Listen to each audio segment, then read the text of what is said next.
Hello everybody, my name is Brawler Dude. Welcome back to day 15 of 365 Encouraging Prayers for Men. Today we are reading Genesis 42 and 43, and I'm doing it outside because I didn't record it last night again, but that's a-okay. Thank you guys so much. I'm just so proud of you guys for continuing to come to these videos, and those who have continued to watch these and comment on these, and just want to better their relationship with God. Just keep going, keep coming to these videos, and keep listening to the Word, and just spending time with God, because it's so important, so important. So, all right, let's get right into it. Genesis 42. When Jacob saw that there was grain in Egypt, Jacob said to his sons, "Why do you look at one another?" And he said, "Indeed, I have heard that there is grain in Egypt. Go down to that place and buy for us there, that we may live and not die." So Joseph's 10 brothers went down to buy grain in Egypt, but Jacob did not send Joseph's brother Benjamin with his brothers, for he said, lest some calamity befall him. And the sons of Israel went to buy grain among those who journeyed, for the famine was in the land of Canaan. Now Joseph was governor over the land, and it was he who sold to all the people of the land. Joseph's brothers came and bowed down before him with their faces to the earth. Joseph saw his brothers and recognized them, but he acted as a stranger to them and spoke roughly to them. Then he said to them, "Where do you come from?" And they said, "From the land of Canaan, to buy food." So Joseph recognized his brothers, but they did not recognize him. Then Joseph remembered the dreams which he had dreamed about them, and said to them, "You are spies. You have come to see the nakedness of the land." And they said to him, "No, my lord, but your servants have come to buy food. We are all one man's son. We are honest men. Your servants are not spies." But he said to them, "No, but you have come to see the nakedness of the land." And they said, "Your servants are 12 brothers, the sons of one man in the land of Canaan. And in fact, the youngest is with our father today, and one is no more." But Joseph said to them, It is as I spoke to you, saying, You are spies. In this manner you shall be tested. By the life of Pharaoh you shall not leave this place, unless your younger brother comes here. Send one of you and let him bring your brother, and you shall be kept in prison, that your words may be tested to see whether there is any truth in you, or else by the life of Pharaoh surely you are spies. So he put them all together in prison 3 days. Then Joseph said to them the third day, "Do this and live, for I fear God. If you are honest men, let one of your brothers be confined to your prison house. But you go and carry grain for the famine of your houses, and bring your youngest brother to me, so your words will be verified, and you shall not die." And they did so. Then they said to one another, "We are truly guilty concerning our brother, for we saw the anguish of his soul when he pleaded with us, and we would not hear, therefore this distress has come upon us." And Reuben answered them, saying, "Did I not speak to you, saying, 'Do not sin against the boy'? And you would not listen? Therefore, behold, his blood is now required of us." But they did not know that Joseph understood them, for he spoke to them through an interpreter. And he turned himself away from them and wept. Then he returned to them again and talked with them. And he took Simeon from them and bound him before their eyes. Then Joseph gave a command to fill their sacks with grain, to restore every man's money to his sack, and to give them provisions for the journey. Thus he did for them. So they loaded their donkeys with the grain and departed from there. But as one of them opened his sack to give his donkey feed at the encampment, he saw his money, and there it was in the mouth of his sack. So he said to his brothers, "My money has been restored, and there it is in my sack." Then their hearts failed them, and they were afraid, saying to one another, "What is it that God has done to us?" Then they went to Jacob their father in the land of Canaan, and told him all that had happened to them, saying, "The man who was lord of the land spoke roughly to us, and took us for spies of the country. But we said to him, 'We are honest men. We are not spies. We are 12 brothers, sons of our father. One is no more, and the youngest is with our father this day in the land of Canaan.' Then the man, the lord of the country, said to us, 'By this I will know that you are honest men. Leave one of your brothers here with me. Take food for the famine of your households, and be gone. And bring your youngest brother to me, so I shall know that you are not spies, but that you are honest men. I will grant your brother to you, and you may trade in the land.' Then it happened as they emptied their sacks that surprisingly each man's bundle of money was in his sack.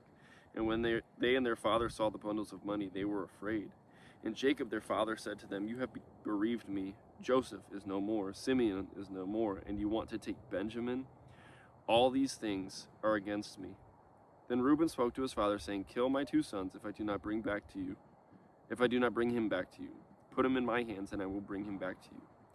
But he said, "My son shall not go down with you, for his brother is dead, and he is left alone. If any calamity should befall him along the way in which you go, then you would bring down my gray hair with sorrow to the grave." Genesis 43. Now the famine was severe in the land, and it came to pass, when they had eaten up the grain which they had brought from Egypt, that their father said to them, "Go back, buy us a little food." But Judah spoke to him, saying, "The man solemnly warned us, saying, 'You shall not see my face unless your brother is with you. If you send our brother with us, we will go down and buy you food. But if you will not send him, we will not go down.' For the man said to us, 'You shall not see my face unless your brother is with you.' And Israel said, 'Why did you deal so wrongfully with me as to tell the man whether you had still another brother?'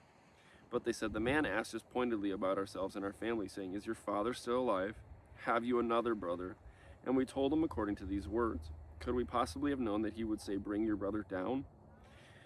And Judah said to Israel his father, "Send the lad with me, and we will arise and go, that we may live and not die, both we and you, and also our little ones. I myself will be surety for him. From my hand you shall require him. If I do not bring him back to you and set him before you, then let me bear the blame forever. For if we had not lingered, surely by now we would have returned the second time."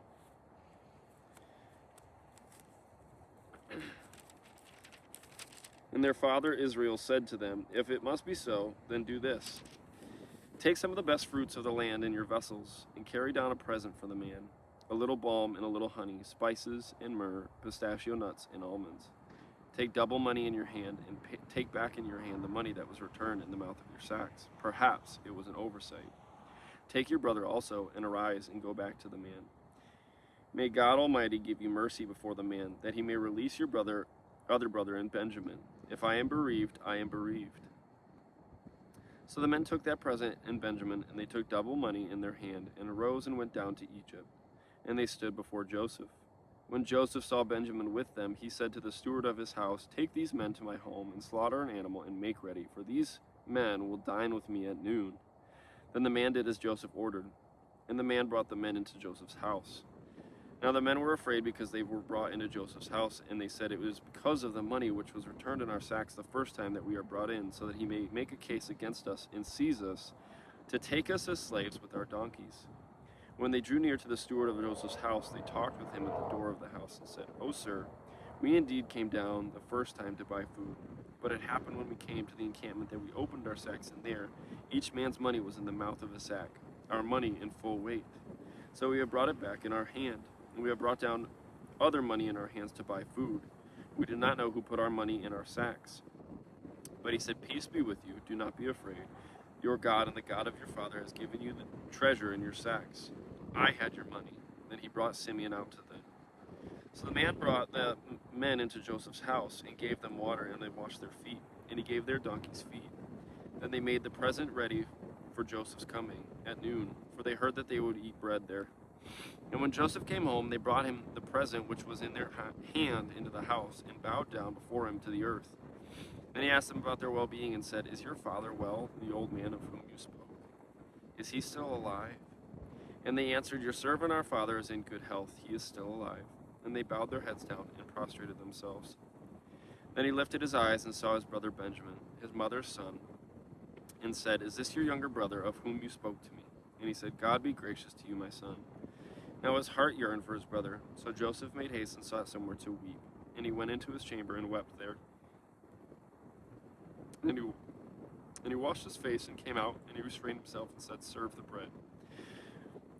So they set him in a place by himself, and them by themselves, and the Egyptians who ate with them by themselves, because the Egyptians could not eat food with the Hebrews, for that is an abomination to the Egyptians.